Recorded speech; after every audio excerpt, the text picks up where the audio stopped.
xo'sh poliester. Покажите. Uzunligi 2,5 metr.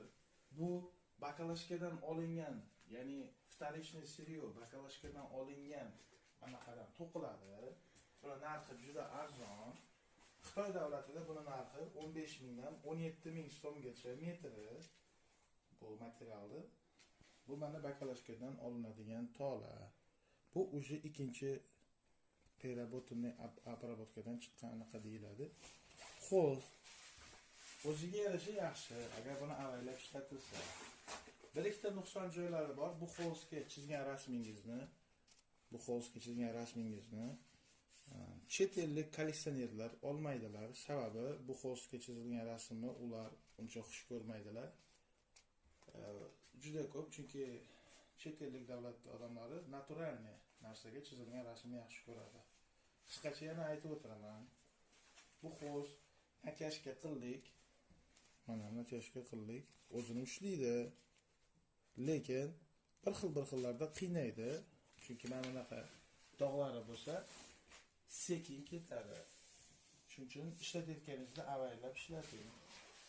Cho'zilsa joyiga qaytib kelishi ham sal qiyinroq buni. Sababi buning to'qilgan texnologiyasi bu banner uchun moslashtirilgan narsa o'zi aslida. Mustahkam banner, quyoshga chidaydigan qilib yasalgan.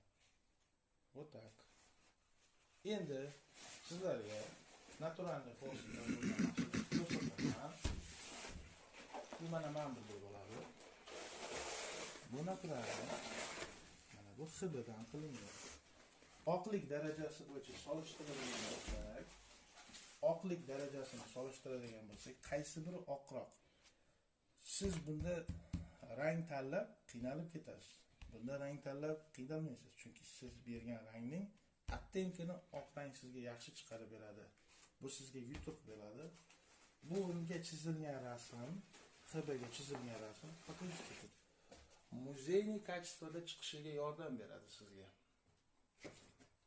Mana yana arzoncha. Xuddi shu bu hibi sal qimmatrog'i, bunisi sal arzonrog'i. Mana arzon hibi yorilmaydi, elastikni hammasi joyida. Hibidan qilingan. Mana 2 nitkali. Keyin bizni poliester tolali yana bor. Qarang. Bu poliester. Bu ham poliester. Bu ham poliester. Lekin buning farqi bor. Bu bakalashkadan qilingan poliester, bu bakalashka